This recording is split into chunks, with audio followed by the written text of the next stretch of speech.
What is going on, YouTube? Welcome back to the channel, man. I got another fire video for you guys. Um, from the files of Dr. Bob, as usual. You already know. And what do I have on the dashboard today is SCP-987 Mirrors of Death, Gruesome Gallery, SCP animation from the files of Dr. Bob, man. Anyways, jump right in. Already, I don't know what it's talking about. I don't know, Tom, like. She is breathing heavy as she quickly takes stock of her situation. There's a window, but it's much too small for her to fit through. And even if she could, she'd probably break her neck trying to drop to the ground below. There's no way out. She's trapped. But she has an idea.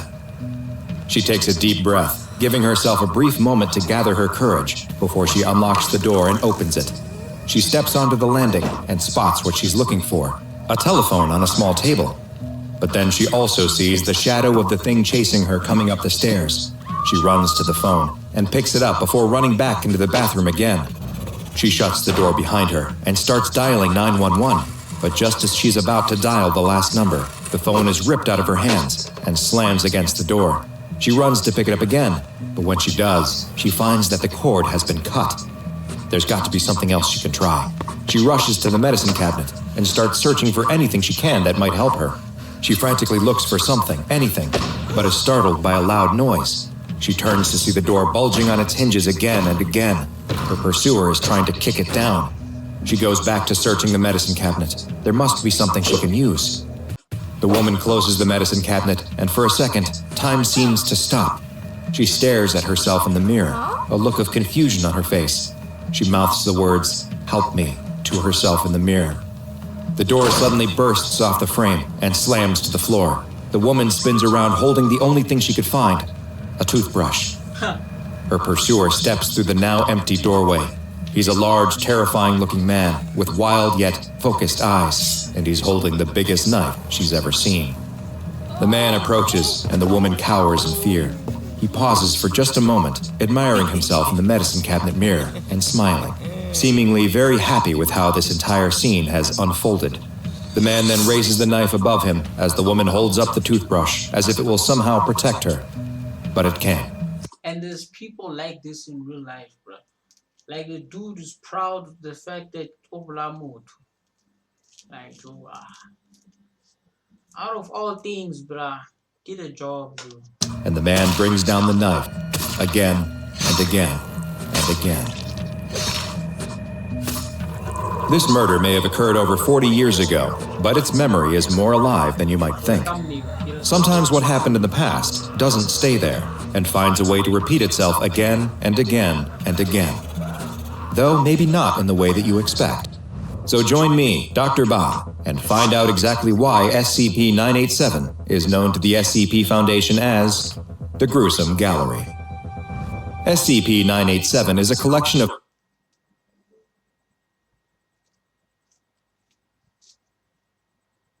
13 different wall-mounted mirrors of varying shapes and sizes, which have been designated as SCP-987-A through M.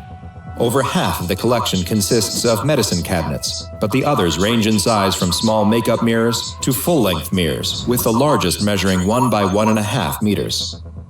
The aesthetic style and materials used indicate that all the mirrors were produced between the 1940s and the 1990s, and there's nothing about their construction or immediate appearance that would give the impression that they are anomalous at all. Photos and video of the mirrors also show them to be perfectly normal mirrors, with the surfaces reflecting exactly as you would expect. In all, it appears at first glance that these are completely normal mirrors, though more in-depth research into the mirrors has been made difficult. You'll see why later. SCP-987 mirrors will finally reveal their strange and unnerving characteristics when a person stands directly in front of them and looks at their surface. When they do, they won't see their reflection as they expected, but an image of a completely different place. It was theorized by researchers that these locations being shown were the mirror's previous location.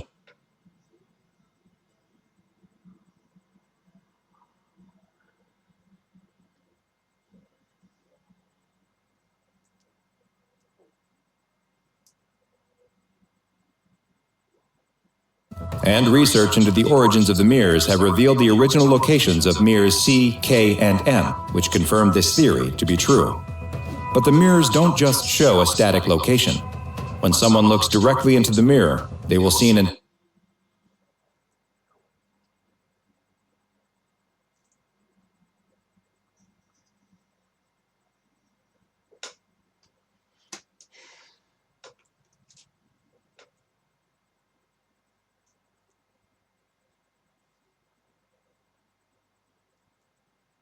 entire scene play out, one that always depicts someone's extremely violent and/or gruesome death. Each mirror depicts a different scene and location, though most of them appear to take place in a bathroom of some kind. This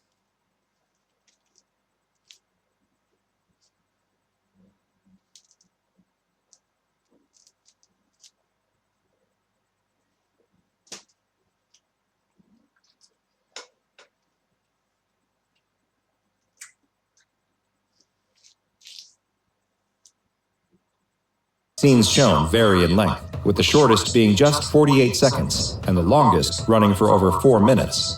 After the scene finishes, it will simply start again, like a video that has been set on repeat. But the strange qualities of SCP-987 don't stop there. After the video loops and repeats itself twice, the images will start to change. The person in the mirror who is about to suffer a horrific death will seem to become aware that someone is watching them through the mirror. They will often begin soundlessly pleading with the viewer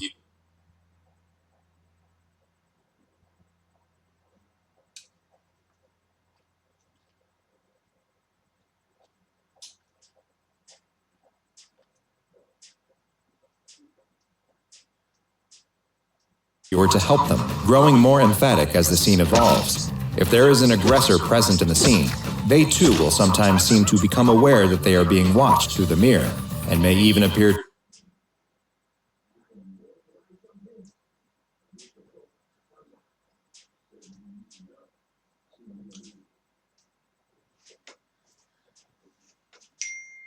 to interact with the person who is watching them by making hostile gestures or writing on the surface of the mirror.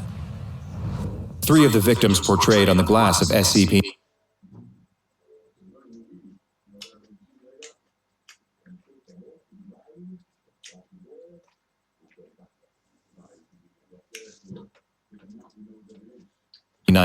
Mirrors have been identified. The previously mentioned SCP-987-C, K, and M mirrors.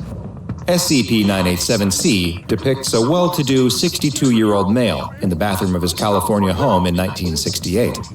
The man is bound and kneeling on the floor when a young Asian woman dressed in lingerie enters the room and proceeds to strangle the man to death. The scene will repeat 1 time and then begin to change. In this instance, the woman will usually stop at the mirror after she enters the room to reapply her lipstick. She will then kiss the mirror, leaving a red imprint on the glass before asphyxiating the man on the floor. When looking into SCP-987-K, the viewer will see a 34-year-old man in the hallway of his home, which has been identified as being in Maine during the early 2000s. The man is standing... When I saw this one, specifically, nigga Butsu, how is this dude hanging himself from a chandelier? I was like, standing on a ladder while he installs a new chandelier in the ceiling. After a moment, the man loses his balance and becomes entangled in the elaborate lighting fixture. As he struggles to compose himself, he accidentally pulls a length of electrical wire from the ceiling that becomes wrapped around the man's neck as he falls from the ladder, leading to him being simultaneously strangled and electrocuted. When the scene repeats and starts to change, the man will appear to become more and more apprehensive about his task, and his final moments will become more and more painful looking. His wife will sometimes enter as well, to find his dead body suspended from the ceiling. But dude, why doesn't she switch off the power or like switch off the chandelier or something, bro? You're just standing there screaming, dude. Or find a a knife, like cut the thing, dude. Like, before the scene ends and starts to repeat. SCP-987-M shows a 20-year-old woman in the bathroom of a hotel room in New York City in 1978. The woman is seen to be reacting to an aggressor who is outside the view offered by the mirror. The woman looks afraid and will try to run out of the room, but a man in a denim jacket rushes the woman, stabs her in the abdomen with a knife, and flees. The woman falls to the ground and dies almost instantly. When it repeats for the third time, the woman will attempt to communicate with the viewer prior to the aggressor entering the scene, but she will appear inebriated and will struggle to communicate clearly. If SCP-987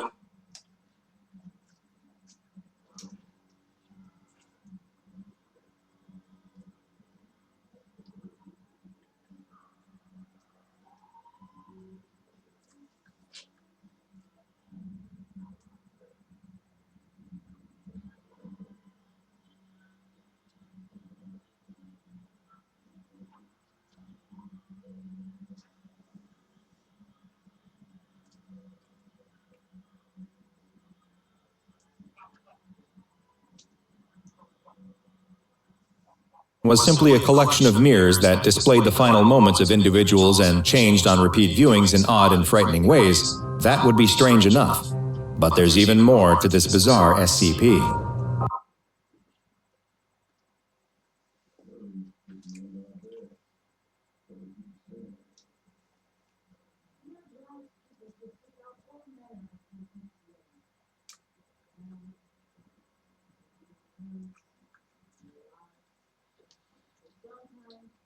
In addition to the mirrors, is SCP-987-1, commonly referred to within the Foundation as the Curator. SCP-987-1 is an invisible entity, visible only to heat-sensitive cameras, that takes up roughly the space of a 2-meter-tall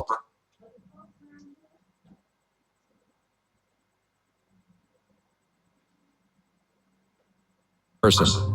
The area it occupies is endothermic, meaning it drains the heat from nearby objects. In this instance, from ones that are roughly 1 to 2 meters away. It has also demonstrated the ability to manipulate objects up to 8 meters away that weigh as much as 150 kilograms. SCP-987-1's primary behavior is to move along the ground, going from mirror to mirror in an apparently random pattern. It stops in front of each mirror for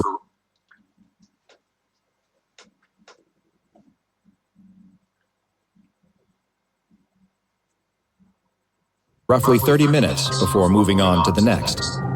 It only engages in this behavior when alone, though, and if anyone is present, it will maintain at least a 3-meter distance from them at all times.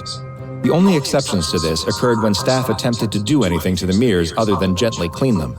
If the mirrors are tampered with in any way, SCP-987-1 will react quickly and aggressively, making any physical research into the mirrors difficult. Imagine being killed by oxygen, bro.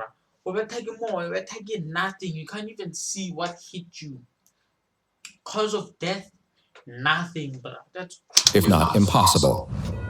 Both SCP-987-1, as well as the collection of all 13 mirrors, have been classified as Euclid, and are currently contained at Research Site 14 in an airtight 5 by 12 by 3 meter chamber with concrete walls, that is itself enclosed in a Faraday cage.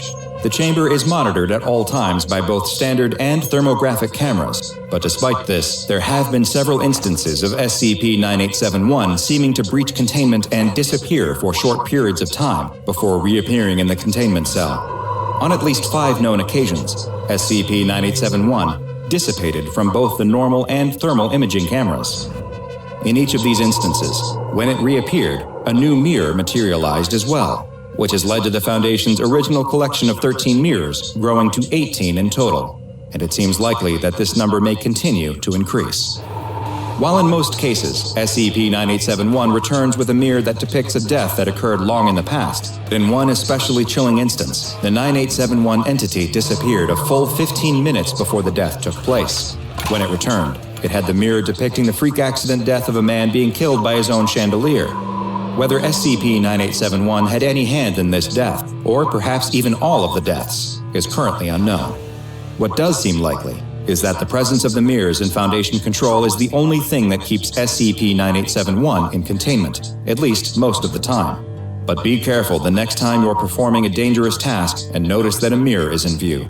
You never know who or what may be watching. Now go and watch another entry from the files of Dr. Bob. Shout out Dr. Bob and the SCP Foundation. Basically, Joe, while I was watching this game, I'm thinking to myself, bro, imagine the SCP Foundation blew up. I'm not saying the building must blow up, ne? I'm not in support of it blowing up. But I'm just like thinking to myself, imagine if it blew up. There's stuff that would come out of that building too. Things that would survive the flames. Humanity's child. But then again, there are some SCPs out there in the universe, of course, yeah, the SCP Foundation, where this stuff is taking place that they haven't even found yet on Terran in terms of fiction and stuff. So which means I don't know how the planet is surviving Bila Bila, because the stuff that they found so far. Mara, like shout out the SCP Foundation, exceptional writing as usual. I'm a huge fan. Dr. Bob, you did 1,000%, man. You did like 100% the best storytelling so far. Not glazing anyway, any shape or form. Mara, like shout out. So like, yeah, thanks for watching the video, man. Until next time.